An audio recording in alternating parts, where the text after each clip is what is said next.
Muy buenas tardes, mi nombre es Eduardo José Quiroz Chacón, estudiante de la licenciatura de Literatura Hispanoamericana del ICSA, de la UACJ.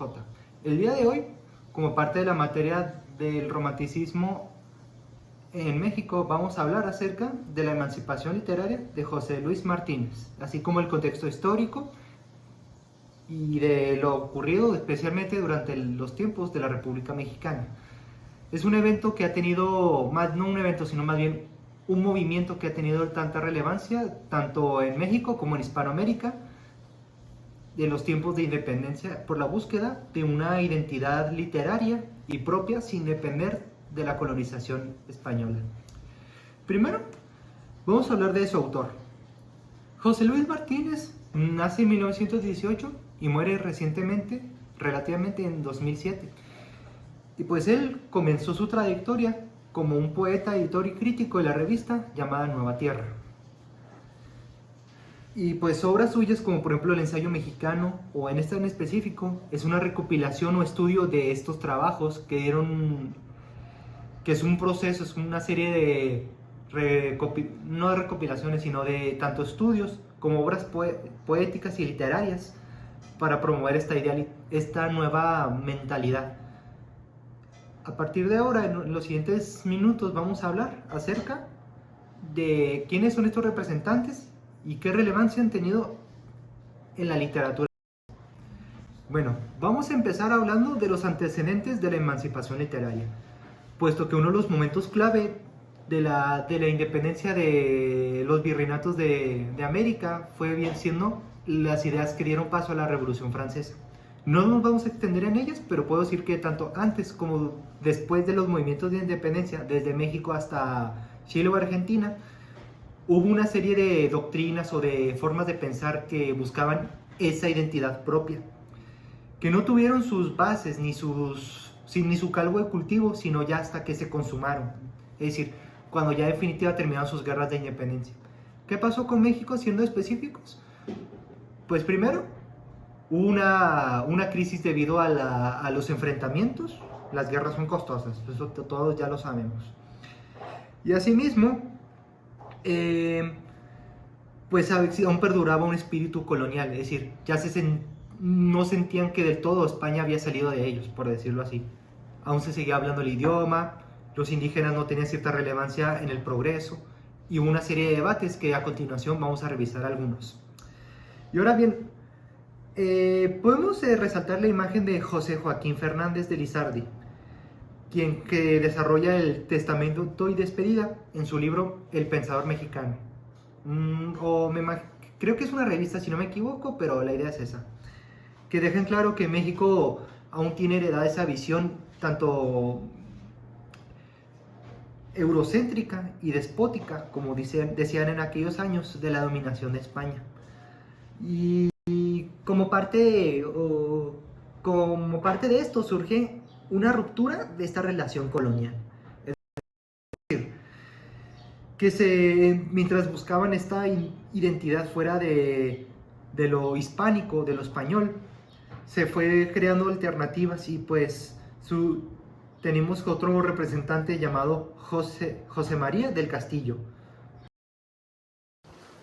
Bueno, como decía, José Joaquín del Castillo, en su obra titulada La oración cívica, que fue publicada más bien en 1850, el 16 de septiembre, defiende al movimiento republicano en base a la existencia de los dos grupos políticos o partidos de aquel entonces. Los conservadores, que se guiaban por un modelo que defendía el que ya había sido impuesto de parte de la colonia, o sea, del virreinato, y los liberales, quienes defendían el instinto de independencia y de libertad del pueblo mexicano, porque ya no dependía, obviamente, como dice el nombre, de la colonia ni de ninguna otra potencia. Así que surge esta necesidad inminente de emancipación, aún durante este conflicto que conocemos como la Guerra de Reforma. Y pues la base esencial de este propósito era esta transformación de lo ya existente para crear una nueva visión, una nueva forma de crear literatura. Y por eso se aprende tanto de la lección sociológica, sin olvidar el ideal independiente. Y el primer aspecto se refiere más bien como una especie de legado, más que nada. Ahora bien, hablemos un poco de José Joaquín Mora, que es una de las figuras importantes, que crea y establece una reforma que se inspira en las relaciones mentales y busca divulgar contenido para cambiar la mentalidad de la población de aquel entonces. Otra como por ejemplo Leopoldo Sea propone un futuro contrapasado.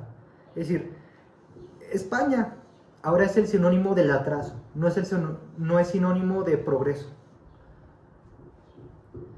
sino de la falta de cultura y la tiranía. Y básicamente hay opiniones radicales como el antiespañolismo, que ataca la conquista, como dice su nombre, lógicamente. Y aquí aparecen otras figuras como por ejemplo Francisco Severo Maldonado, que los describe tanto como oscuros o tiranos. Ignacio Ramírez, en su obra Nigromante de 1865, describe de esta manera: muera los gachupines.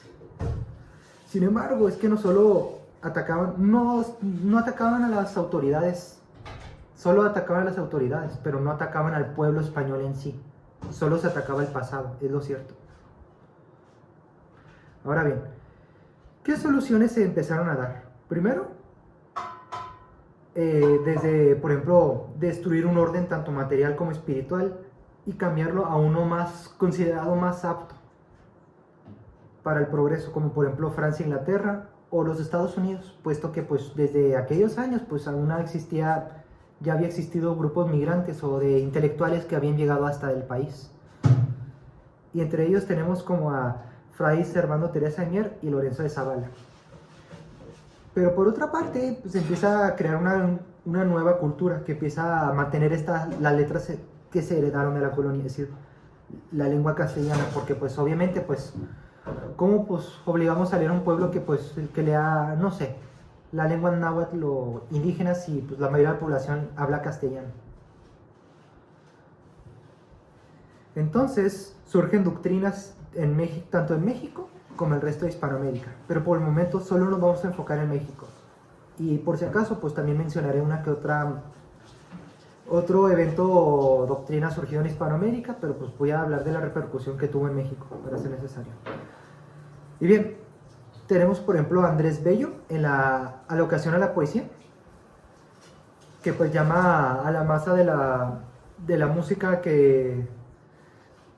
a la musa como los griegos, a que deje Europa y que pues llegue a América, ya saben, como lo que sea Homero o todos los poetas griegos y pues los romanos, me imagino. O también está José María Gutiérrez, que pues empieza con esto de desarrollar una literatura nacional y se basa en la representación de las costumbres y la naturaleza. Crea el iniciador, que básicamente es el primer desenvolvimiento como arranque o fuente de las ideas literarias. Sin embargo, Bello tiene un enfrentamiento contra el grupo de Sarmiento, que era chileno. Pues básicamente, para resumirlo en pocas cuentas, Bello insistía en el concepto de aristocracia de la lengua, por decirlo así, y los valores literarios, mientras que Sarmiento decía que se debe defender la libertad de expresión en base al concepto progresista de la idea del pueblo en materia lingüística. Ahora bien, hablemos de la emancipación en México, que viene siendo lo que más nos importa. Pues ya hablé de un ejemplo en Cono Sur, ahora vamos a hablar de nuestro país. Como dije, pues ya hubo pensamientos al respecto tanto antes como después de la independencia.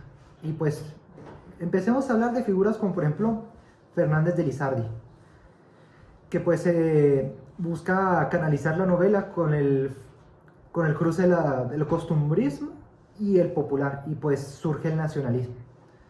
Luis de la Rosa dice que las relaciones literatura-libertad las defiendes, y dice que sin patria no hay poesía.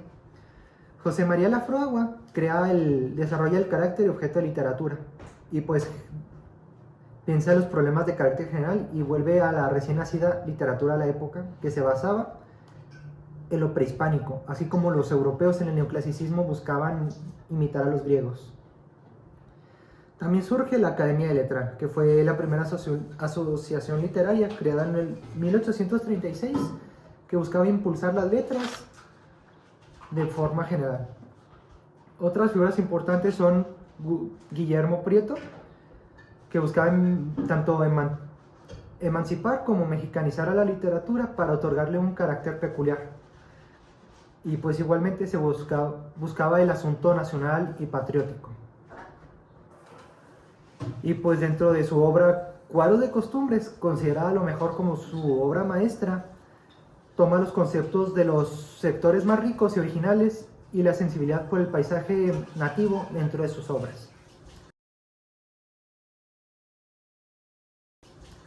Y aquí viene otra de las mayores figuras importantes de la literatura, tanto a inicios como a finales de este siglo, que fue Ignacio Manuel de Altamirano, que empieza a desarrollar las revistas literarias más importantes de este periodo, Revistas Literarias de México y el Renacimiento, en 1868 y 1869 respectivamente, que pronuncia una literatura orgánica de las letras y del fundamento de la expresión y la conciencia nacional. Desarrolla una rivalidad con Pimentel, que decía que el autor debe contar con escribir en castellano, como decían los otros, pues porque es la lengua más predominante, y también seguir las reglas del arte, que pues todo arte debe tener sus reglas, obviamente. Y pues no les obligado a la hora de escribir permanecer en una escuela, pero sin imitar algún valor del arte determinado.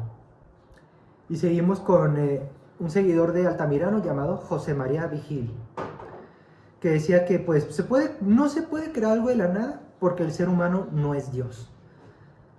Y pues debe tener un punto de partida, por lo tanto, como por ejemplo una vida ideal, los lazos tradicionales a su madre patria, y una vida positiva a la que se le fijaba a su suelo, es decir, al territorio de su patria. Y ahora bien, como conclusión puedo decir que México en estos años históricamente era una especie de joven recién independizado de sus padres. Necesita madurar, necesita conocer su lugar en el mundo y sobre todo reconocer y formar una identidad propia en base a lo heredado de ambas partes que lo formaron. No se trata de simplemente expulsar lo que supuestamente afectó, sino heredarlo y crear algo nuevo en base a eso. Porque de ahí es como surgen las verdaderas ideas. Y por eso la emancipación literaria, tanto en Hispanoamérica como en nuestro propio país, tiene bases en ambas culturas que nos formaron como lo que somos.